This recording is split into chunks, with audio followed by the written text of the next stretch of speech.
Sup, you chuckle fucks? It's your boy Dark Argu here with the What If Issei found out the truth and became a stray, part 3. Since I kind of see that a lot of you people really like this What If, goddamn, there's a lot of you. What the hell? So mostly, what's it called?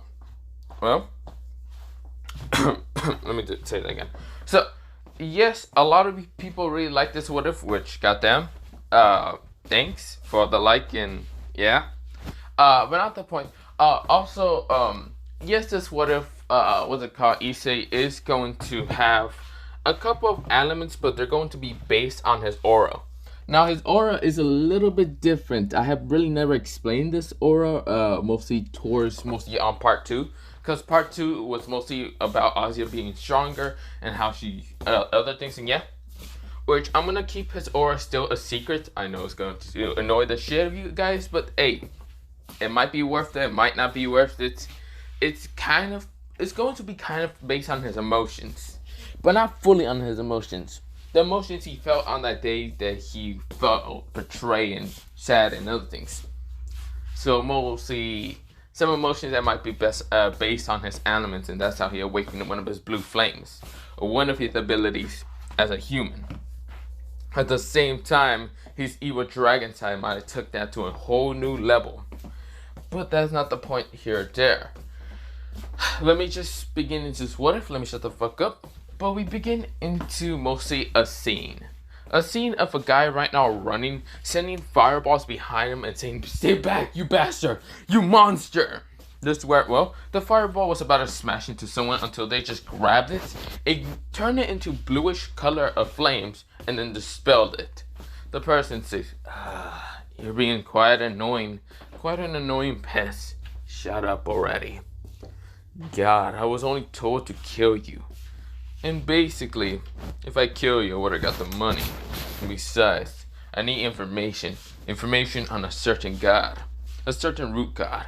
That's where, well, the person says, "If I tell you the information," it's like a mage who's right now talking. "If I tell you the information, will you not kill me?"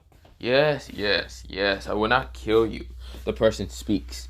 This is where, well, mostly, the mage started talking, and of course, when he's finished what he said, the person says, "You may go. Go ahead." Now, of course, the person could not really escape because he was in an alley when he was at the dead end. And of course, this is where the mage was preparing to leave with magic circle. Until this is where, well, he sees the guy's arm mostly raised up. And this is where, well, all he sees is this glow of blue flames around this person's arm. And boom! Combustion the blue flames upon this mage.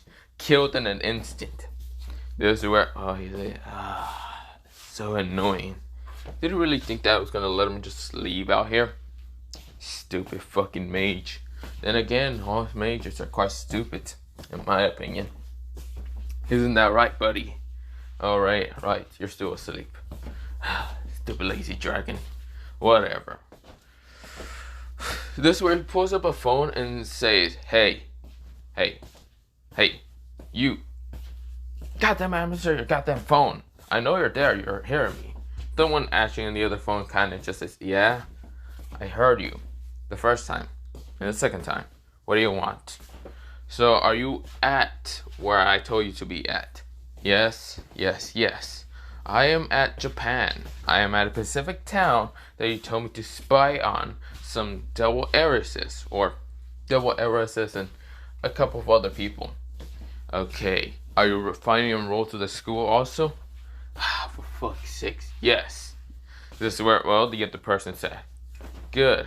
Well, killer, you know your mission. I already asked you to do this mission. Besides, you can pay anyway.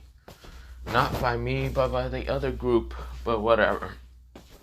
You know your mission. You just gotta get information upon all these people."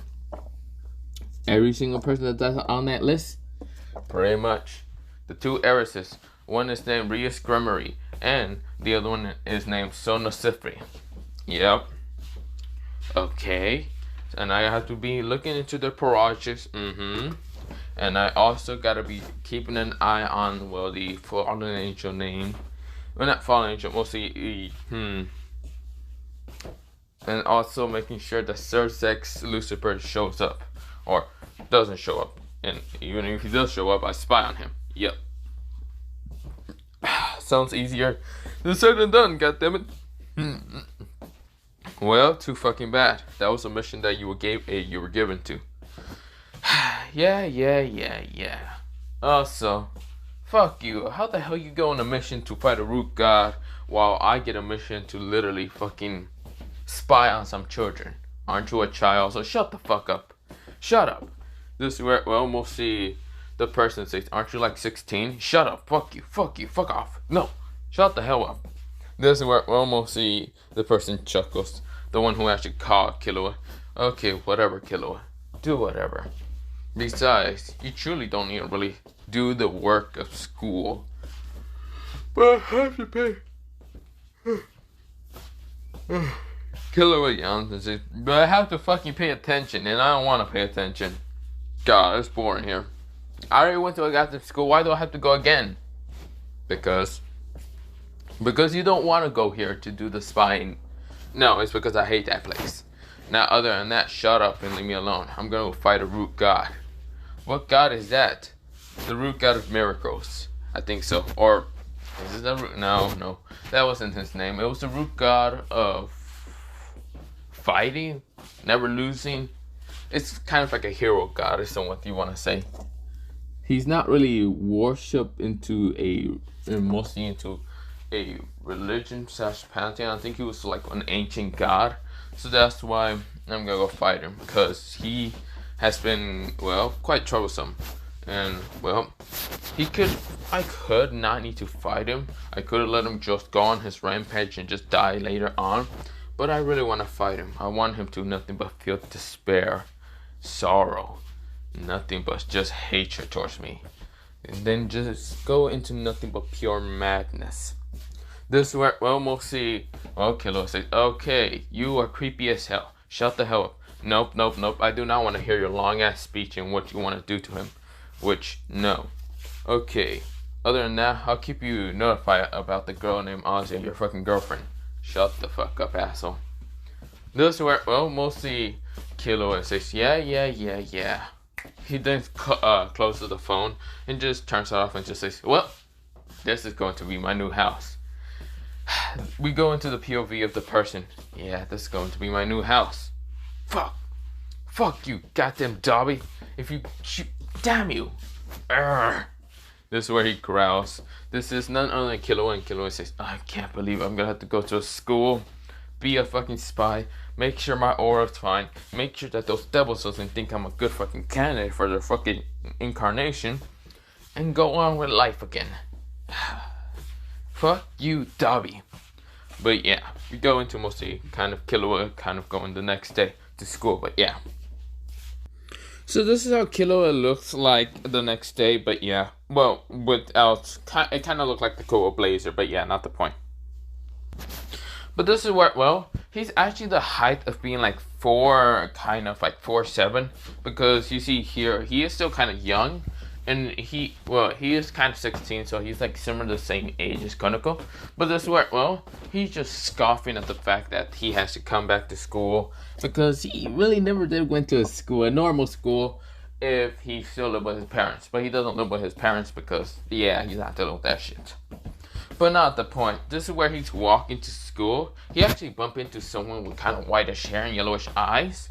His crystallized blue eyes that are kind of slick and annoyed, because who the fuck did he just bump into?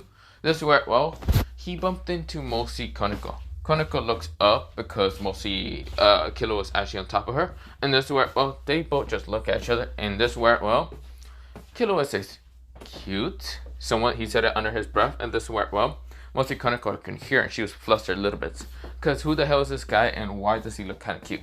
This is where, well, mostly Koneko would never care too much about love. But this is where, well, Killua kind of gets up off in an instant saying, sorry about that. It looks like you go to the same school that I go to. Sorry, I'm a new transfer student. My Japanese might not be too good. Well, he says not my Japanese. He says that. Hello there. My name is Killua. Killua, he really didn't say his last name, but this where, well, he just said Killua. This is where, well, Kaneko nodded, and this is where, well, Kaneko says, well, the name is Kaneko Taichu.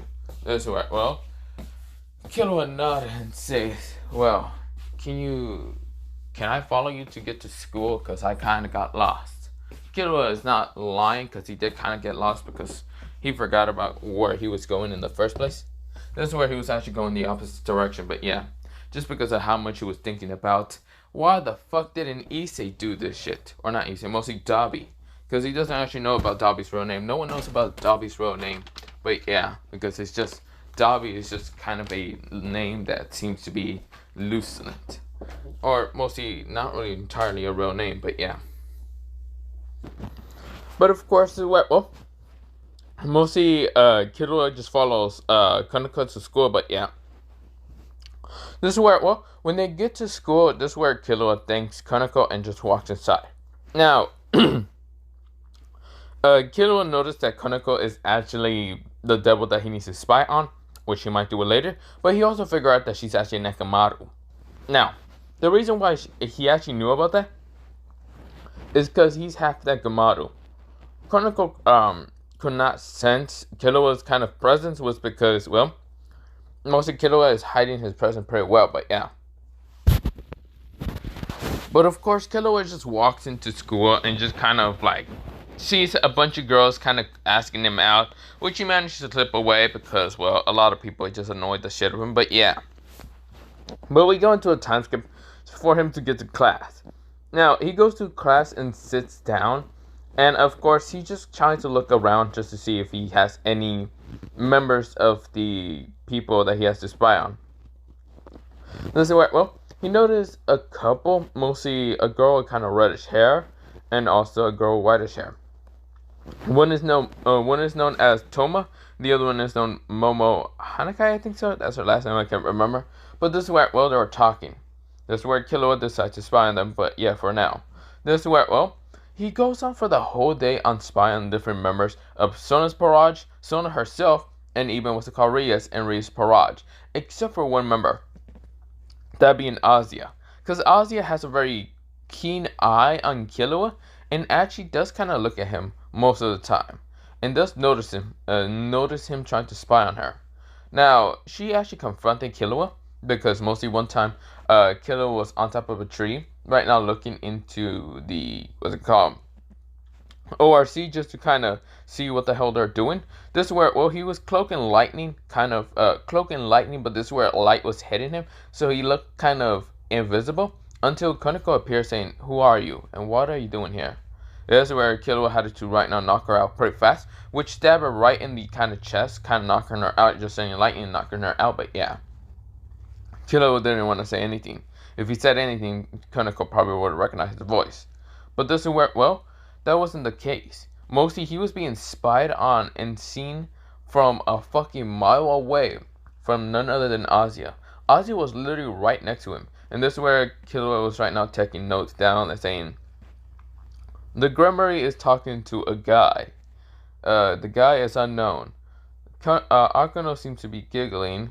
Kiba is nowhere to be found. Koneko is knocked out because I knocked her out. And the blondish hair bishop is nowhere to be found. Until someone say, you mean right next to you, watching this whole scene played out. This is where Kiba says, scratch that, right next to me. He turns around in an instant right now, just shocked. He gets out of his lightning cloak invisible kind of mostly lighting, and this is where, well, he's now in the dark. This is where, well, he just went in his eyes, never expecting, well, Azia to be right next to him. And clearly he couldn't even sense that because he had his Nekomaru features out. This is where, well, he had mostly his ears and tail. Mostly his two tails and his two ears. This is where he was like, what the? How the hell did you? This is where, well, Azia smiles and says, well, how did I actually appear right next to you? Easy. Well, while you were distracted and taking notes down and spying on my group and also the other devils, I've been having a keen eye on you. You see here, I never did trust you to be actually a normal student, but a spy. I don't know what spy you're from, but truly you're trying to write these notes down for someone. So tell me, why do you call Ria's red hair bitch? Well, that's what mostly someone told me to kind of point her as, mostly call her as. Okay, so you call me Azia-chan, you call me this. The others, But you call Akano and even Rias, dumbasses, just bitch and slut. Isn't that right? Well, yes, that's what I had to point them down as. Okay. This is where, well, Killer says, but what do you want to know from me? Tell me, who exactly you're working for? I don't need to tell you anything. Oh, of course you don't. You really don't. Truly, I just don't care. But I also do want to know one thing from you. What's that? If the group of organization is hiring any new members, you wouldn't mind me joining, right? This is where Killer will wind his eyes and says, what are you talking about? Aren't you just a nun for, what's it called, or like a bishop for, what's it called, that red hair slut or something? Why would you want to leave? Because I have my own desires. I'm looking for someone. And that someone I cannot look for because I'm here with that red hair dumbass and that damn slut of a goddamn queen. Now, if you don't tell me, is there any new position for me to join? Killua right now had a tough time of what to decide, but we go into the POV of a person with kind of blackish hair, crystallized, well, mostly one crystallized blue eye, the other one is kind of closed for a second, and he's just walking through a town. This is where, well, he keeps walking around until he kind of senses the magical pressure of a battle happening. Here's where, well, he says, well, one of them should be the God of Victory, and the other one, I don't know who the hell it is, but I don't care. This is where, well, mostly inside his head says something. So we're ready to fight, what's it called? The God of Victory or what? The Rouge God of Victory? Yes, we're already done with that. I am going to fight him and I'm going to take him out. Good to know. Well, is there anything that we should be, well, mostly this person says, hey Dragon, or mostly D-Drake, is there anything that I have to be worried about the God of Victory? Other than the fact that he's immortal and he can't lose? No, not entirely. You just gotta make sure that you defeat him. Good to know. Well, mostly, we were going towards mostly a scene right now, kind of a. It seems to be a wall, and it seems to be a staircase full of like soldiers of right now being cloaks.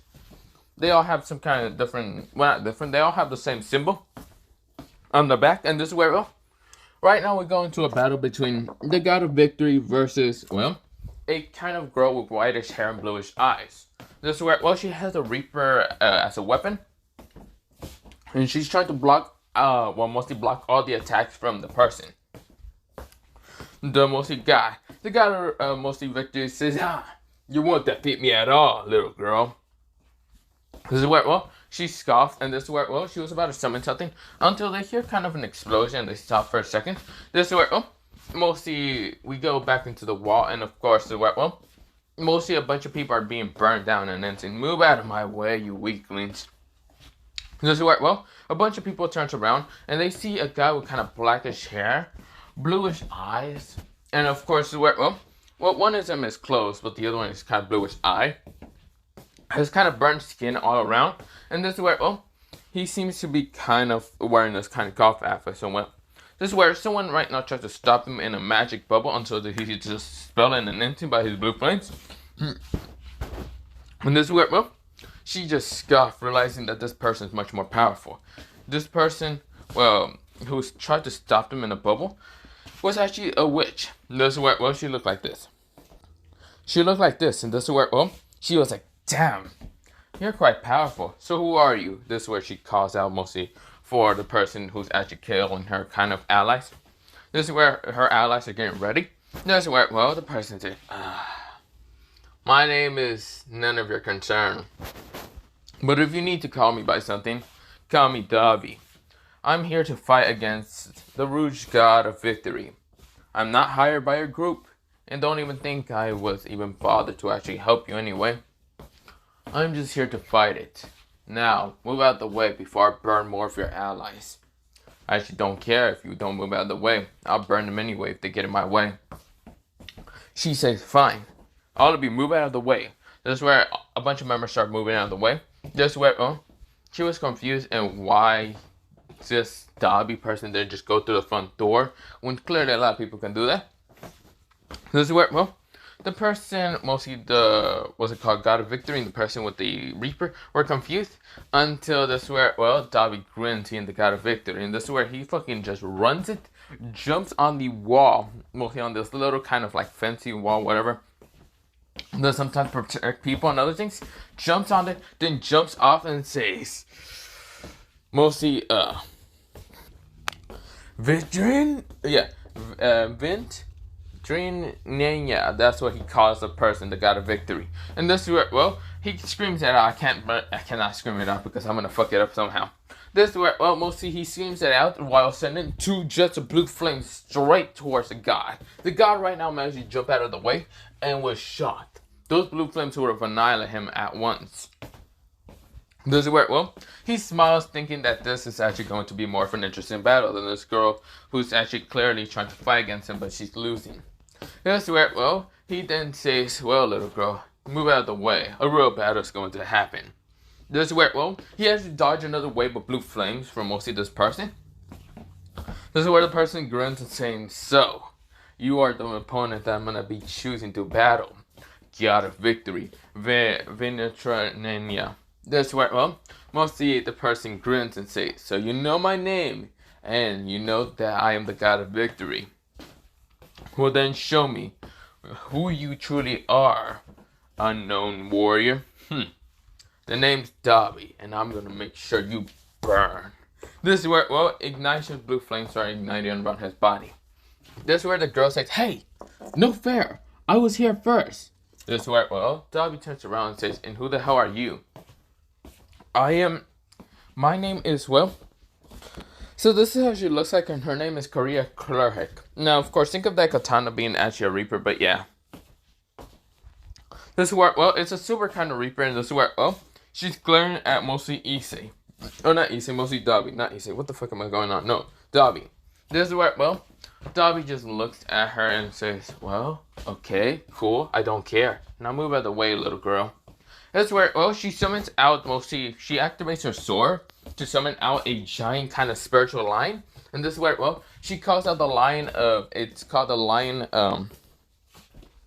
she says Lion Chronicles of Narnia. This is where, a giant lion tries to attack, mostly Dobby until Dobby says burn and disappear. He burns it away. This is where, she widened her eyes, and this is where, she never expected that her own kind of like sacred gear was actually be dispelled pretty easily. Drake is chuckling inside Dobby's head and saying, you know, that lion was actually a longitis, right? And you just dispelled that shit without a care in the world. Well, I don't give a damn, Drake. Now, if you don't mind me, I gotta be fighting against this god.